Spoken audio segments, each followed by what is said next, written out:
નમસ્કાર, આધ્યાત્મિક મહાશક્તિમાં હું મોનાલી સોની આપ સૌનું સ્વાગત કરું છું। આજે આપણે વાત કરીશું પ્રકૃતિના એ સુંદર સ્વરૂપની એટલે કે વૃક્ષ વિશે। આપણા જીવનમાં પ્રકૃતિનું ખૂબ જ મહત્વ રહેલું છે। તેમાં પણ જ્યારે જ્યોતિષશાસ્ત્રની દ્રષ્ટિએ આપણે વૃક્ષોના મહત્વને સમજીએ તો આપણને ખ્યાલ આવે કે વૃક્ષો આપણા જીવનમાં કેટલા બધા મદદરૂપ થઈ શકે છે અને સાથે સાથે વૃક્ષોની માવજત તેનું રોપણ કરવાથી પણ આપણા ગ્રહોની તકલીફો દૂર થાય છે। માટે વૃક્ષોનું મહત્વ પણ આપણા જીવનમાં ખૂબ જ વધી રહ્યા છે। ધાર્મિક માન્યતા અનુસાર પણ જો વ્યક્તિ કોઈ પણ રીતે વૃક્ષોનું રોપણ કરે છે, વૃક્ષોની વાવણી કરે છે, તેની માવજત કરે છે તો પણ વ્યક્તિના જીવનમાં જે સંતાન સંબંધિત સમસ્યા છે કે તેના પૂર્વ ગ્રહો જે પૂર્વ જન્મના જે તેના પાપો છે તેને સંબંધિત કોઈ સમસ્યા તેને આ જીવનમાં થતી હોય તો વૃક્ષોની સેવા માવજત કરવાથી પણ વ્યક્તિના તે કષ્ટો દૂર થાય છે। સાક્ષાત ભગવાન શ્રી કૃષ્ણએ ભાગવત ગીતામાં કહ્યું છે કે હે પાર્થ, વૃક્ષોમાં હું પીપળો છું, એટલે કે પીપળો જે છે તેના દરેક કણ કણમાં દેવનો વાસ થાય છે। ભગવાન શ્રી કૃષ્ણએ ઉલ્લેખ કરે છે કે પીપળાના વૃક્ષની પૂજા કરવાથી હું ખૂબ જ પ્રસન્ન થઉં છું, એટલે કે આપણે પીપળાનું વૃક્ષ છે તેની પૂજા કરવાથી તમામ પ્રકારના કષ્ટોને દૂર કરી શકીએ છીએ। પીપળાનું જે વૃક્ષ છે તેના છાલ, પાન, ફળ, તેના પાંદડા, તેની ડાળીઓ, તેના મૂળ દરેકમાં દેવી દેવતાઓનો વાસ રહેલો છે। માટે જ્યારે પીપળાના વૃક્ષની પૂજા કરીએ છીએ તો આપણા જીવનમાં પણ દરેક પ્રકારના કષ્ટો દૂર થાય છે, સાથે સાથે માતા લક્ષ્મી પણ પ્રસન્ન થાય છે। આપણા શાસ્ત્રોમાં પણ વર્ણન કરવામાં આવ્યું છે કે વ્યક્તિ પોતાના જીવનકાળ દરમિયાન જો વૃક્ષોનું રોપણ કરે, તેમાં પણ ખાસ કરીને તે લીમડાનું, કેળાનું, આંબલીનું, આમળાનું, આંબાનું, આસોપાલવનું અને પીપળાના વૃક્ષની જો તે માવજત કરે છે, તેનું રોપણ કરે છે તો તેના પાપોનું નાશ થાય છે અને તેને સંતાન સંબંધિત જો કોઈ સમસ્યા છે તો પણ તેના જીવનમાંથી તે દૂર થાય છે।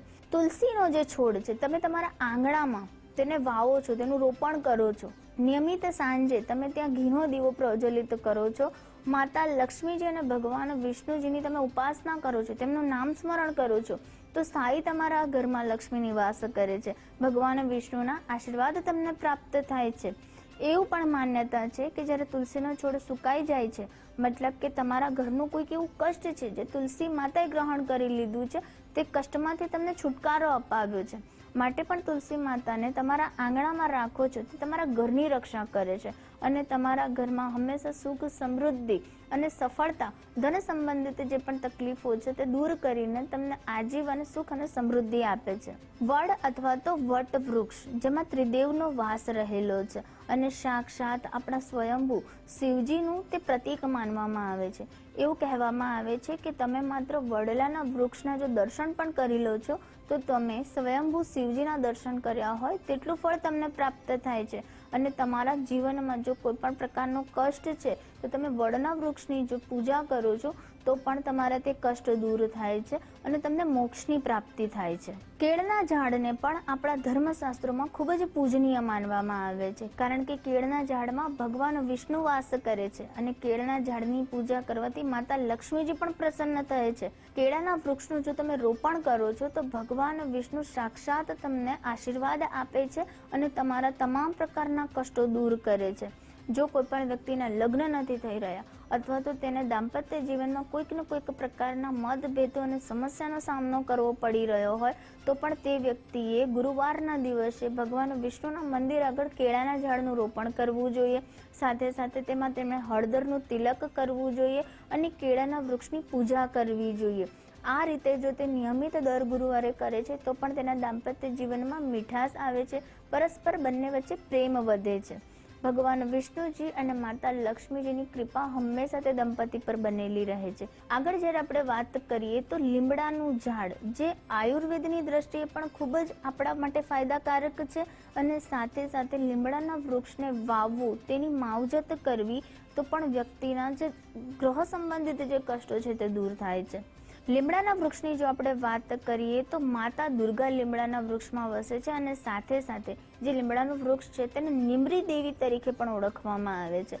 લીમડાના વૃક્ષની જો તમે માવજત કરો છો, તેનું રોપણ કરો છો, તો તમારા જીવનમાં કોઈ પણ પ્રકારની નેગેટિવિટી છે, કોઈ પણ પ્રકારના તમારા ગ્રહો જે અશુભ ફળ આપી રહ્યા છે, ખાસ કરીને તમારા જીવનમાં રાહુને સંબંધિત જો કોઈ તકલીફ છે તે દૂર થાય છે. આરોગ્યની દ્રષ્ટિએ પણ લીમડાનું વૃક્ષ ખૂબ જ રીતે ઉપયોગી સાબિત થાય છે. તેના પાન, તેનું છાલ, તેની ડાળીઓ, તેના ફળ કોઈક ને કોઈક રૂપે વ્યક્તિને આરોગ્ય સંબંધિત જો કોઈ સમસ્યા છે તો તેનું સેવન કરવાથી તેમાં ઝડપથી લાભ આપે છે.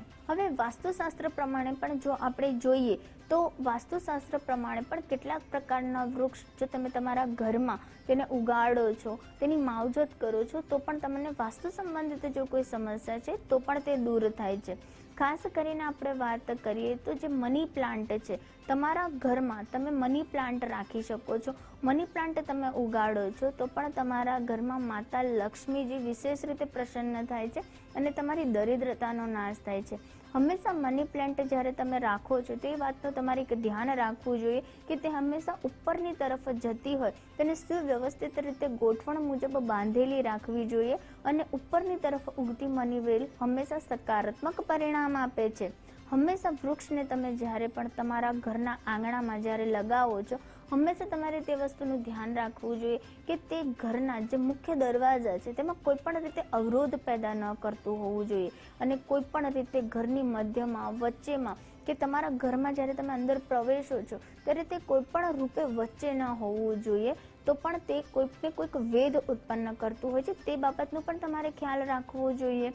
આગળ જ્યારે વાત કરીએ તો કેટલાક પ્રકારના જે છોડ છે તેને તમે તમારા ઘરની બહારની સાઈડ તમારે તેનું વાવેતર કરવું જોઈએ. ખાસ કરીને જેમ કે એલોવેરાનું ઝાડ છે, સાથે સાથે તમારે સમીનું જે ઝાડ છે તેને તમે તમારા ઘરની બહારની સાઈડ ઉગાડવું જોઈએ, કારણ કે જે સમીનું ઝાડ છે તેને શનિદેવનું પ્રતીક માનવામાં આવે છે અને નિયમિત સમીના જે છોડ છે ત્યાં આગળ રાતના દિવસે તમે નિયમિત દીવો કરો છો તો શનિ સંબંધિત તકલીફો પણ તમારી દૂર થાય છે. સાથે સાથે તમે તમારા ગાર્ડનિંગ એરિયામાં અથવા તમારી બાલ્કનીમાં તમે આંબળાનું વૃક્ષ પણ વાવો છો તો પણ માતા લક્ષ્મી જે આંબળાના વૃક્ષમાં બિરાજમાન હોય છે અને આંબળાનું વૃક્ષ જે છે તે તમારા ઘરમાં પણ સકારાત્મકતા ફેલાશે. સાથે સાથે આયુર્વેદની દ્રષ્ટિએ પણ આંબળાનું વૃક્ષ ખૂબ જ સારું માનવામાં આવે છે. કોઈ પણ રીતે પશુ છે, પ્રાણી છે કે મનુષ્ય છે, તેમના માટે અન્ન એક ખૂબ જ ઉપયોગી અને ખૂબ જ મહત્વનું છે અને જો વૃક્ષોનું રોપણ કરીએ છીએ તો તે લોકોને અન્નની પ્રાપ્તિ થઈ શકે છે, વાતાવરણમાં પણ શુદ્ધિ થાય છે અને વ્યક્તિના ભોજનની પણ વ્યવસ્થા થાય છે. માટે જો વૃક્ષ આપણે નિયમિત રૂપે વાવતા રહીએ છીએ તો પણ આપણા દરેકે દરેક પ્રકારના કષ્ટો તો દૂર થાય જ છે, પરંતુ સાથે સાથે આપણને પુણ્યની પ્રાપ્તિ થાય છે. માટે નિયમિત રૂપે આપણે કેવો સંકલ્પ બનાવવો જોઈએ કે આપણે વૃક્ષોનું વાવેતર કરવું જોઈએ, તેની રોપણ કરવી જોઈએ. આમ કરવાથી આપણે પણ આવવાવાળી જે પેઢી છે તેમના માટે ખૂબ જ લાભ પ્રદાન કરી રહ્યા છે. માટે તમે પણ નિયમિત રૂપે વૃક્ષોનું રોપણ કરશો, વાવેતર કરશો. તે સાથે હું રજા લઉં છું. નમસ્કાર.